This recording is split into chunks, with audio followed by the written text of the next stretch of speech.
Hello ladies and gentlemen, and welcome to a new episode of Eve Echoes. Tonight on the show we're going to talk about a few bugs and exploits that I think the developers should and might be wanting to be aware of. These are not necessarily game-breaking bugs, but they do affect the immersion and the user experience, especially in my case and many other cases.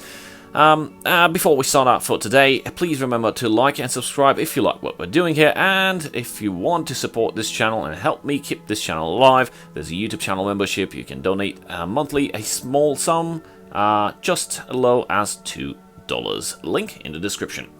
So what are these game bugs that I'm mostly pissed about? Well, it all falls down into a couple of issues and one exploit. Now, let's start with the obvious issues here. So I'm a content creator, and I really want to enjoy filming and recording my content properly. Now, every time I try to capture my screen and record the game with microphone support, meaning I'm filming the game content and I'm also providing voice coverage, the game sound cuts off, but not entirely, just the music. Now, I really like for my videos to have the in-game music because the Eve game music is amazing. It's something that you can hear right now on the soundtrack. It's basically, I tried filming it without microphone input, and it records music no problem. With microphone, however, the entire game music is cut off, and that mostly relates because I'm a software engineer, and I'm pretty much aware how software interacts with hardware and all the other stuff and with the operating system. So it turns out, this is only iOS by the way, on iOS there's specific sound channels which are used, and they're given out to whatever application you're running by the operating system. And when you have the operating system giving specific channels for specific applications, and specific channels have like an identifier, like this is for voice input, this is for music input, this is for sound effects input, this is whatever.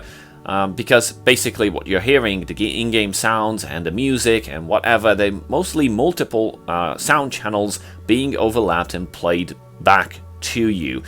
See, it turns out that the voice recording channel that being used by the native iOS screen recorder is the same channel given out by the OS to the music channel in Eve Echoes. So when you're trying to record a game with voice, with the microphone, using the microphone channel, the music completely cuts off.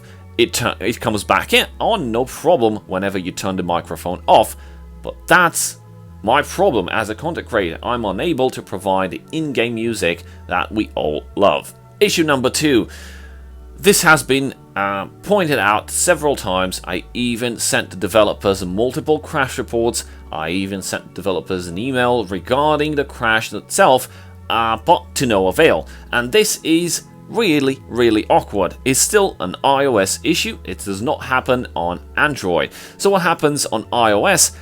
You can say it's mostly tied to the previous issue with multiple channels, one single channel using multiple systems.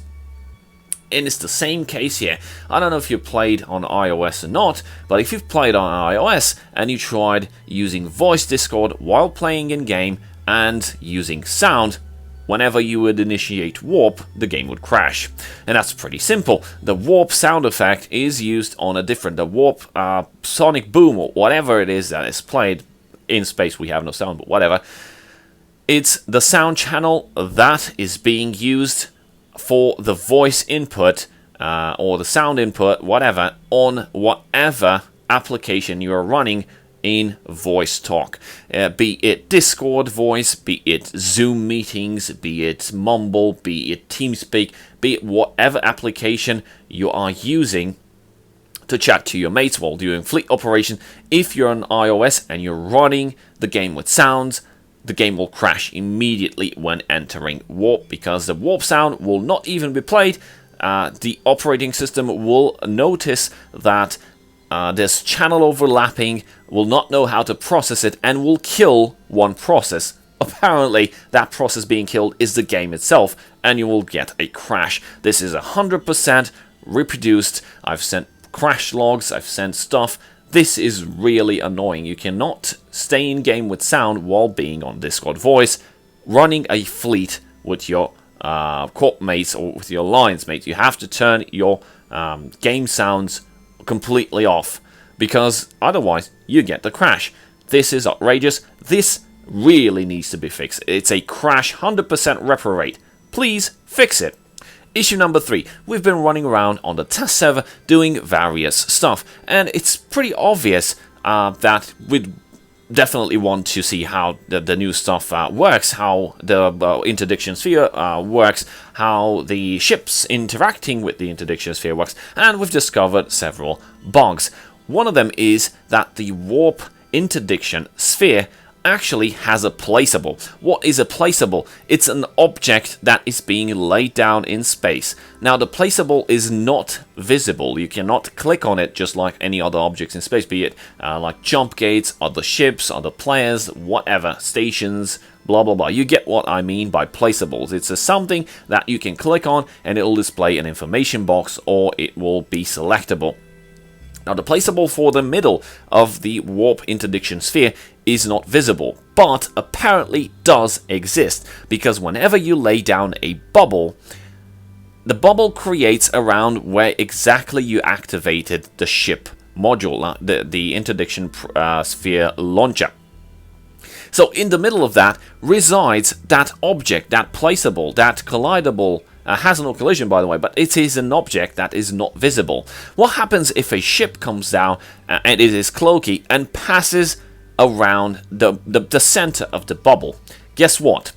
You guessed it right. It gets decloaked. What the actual fuck?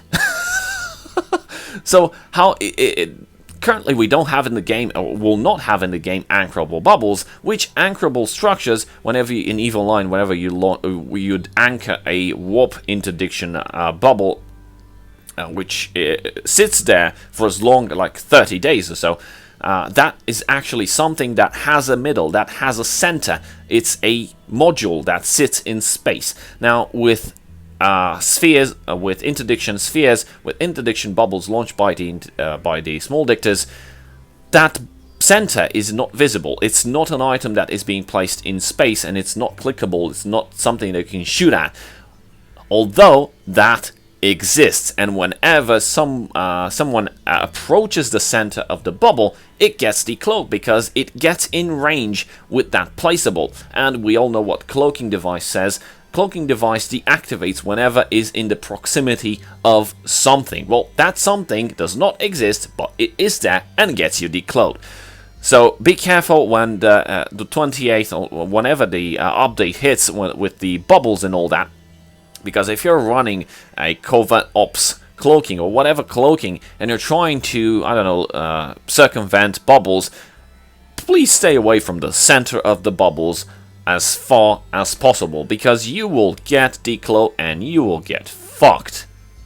Another issue with the interdiction spheres is that whenever you launch them, you get a weapons timer. This might be a bug, this might not be a bug, maybe built-in functionality, because as a user from Reddit pointed out, well, the intention of launching such a warp interdiction bubble is not friendly, of course, and will grant you a weapons timer. Well, it's not actually a weapons timer because you haven't fired on anyone or anything, so why the weapon timer at all? I would argue that the weapon timer should come on whenever somebody would actually try to initiate warp from inside the bubble and get and force you to get the timer, because right then your bubble is actually aggressing a player that is trying to warp out. Now, some may argue this is okay, some will argue that this is bad, but we've got another issue that is dependent on this one. And if this one is okay, I mean, if this one is not an issue with getting an aggression timer, a weapon activation timer whenever you launch a bubble, then by all means, whenever somebody reaches your bubble, be it from a celestial and initiated warp towards the gate, and you already have a bubble up, but you have no activation weapon timer because that runs off after 1 minute, then the player being dragged by the bubble should be relatively interdicted because he was directly affected by the bubble, and it created such a way that he was unable to reach his destination. That should generate a weapons timer because you actively messed up with somebody's warp. This does not happen. And whenever somebody reaches the end of the bubble because he was in warp and your bubble was up and he landed at the edge of the bubble, guess what? You do not get a weapon timer, even though your weapons actually affected that specific player. And now we reach the creme de la creme, which is the exploit that I wanted you guys to know about. It's pretty simple and it's pretty interesting. You know, some weeks ago, NetEase actually released in a patch the fact that the Autopilot is now has received a fix, and automatic warp is no longer possible because whenever you are running the Autopilot, you jump in another system and the ship actually stays put until every other resource, basically the entire system, loads up, and then afterwards you get to initiate warp. Why is that? Because for some apparent reason, in the previous incarnation of the Autopilot, whenever you would jump and have the Autopilot on, your ship would start aligning and warping off, even though it was not actively inside the system yet. It had not loaded entirely. And just as much as you would not see all the other stuff in the system being loaded up, the same would apply for all the other, let's say, gate campers that would sit on the gate, not being able to see you inside the system just after you had already warped out, because you would warp out before you had actually loaded into said system. And this was fixed basically by holding the ship in place until inside, of course, the jump gate timer with the cloaking, until all the system resources and your ship actually loads up in space. This can be circumvented. Some people already found out. I just found out recently. You can very well trick this by doing the following mechanic.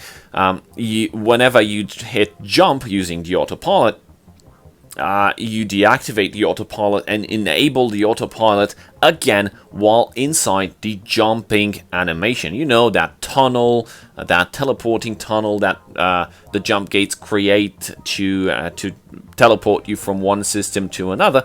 Well, while in that animation, if you activate the Autopilot, it completely circumvents that fix, and you basically start aligning and warping out as you load into the system and every asset is loaded onto your screen. You're already in mid-warp, and you've already left that area, and no one can catch you.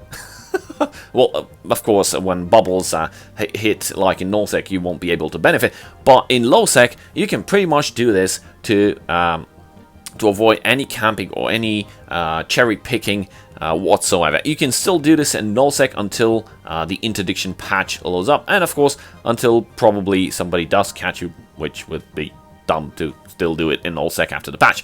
But this is a really nice way to use the Autopilot to do the same mechanic that was happening before they actually fixed it.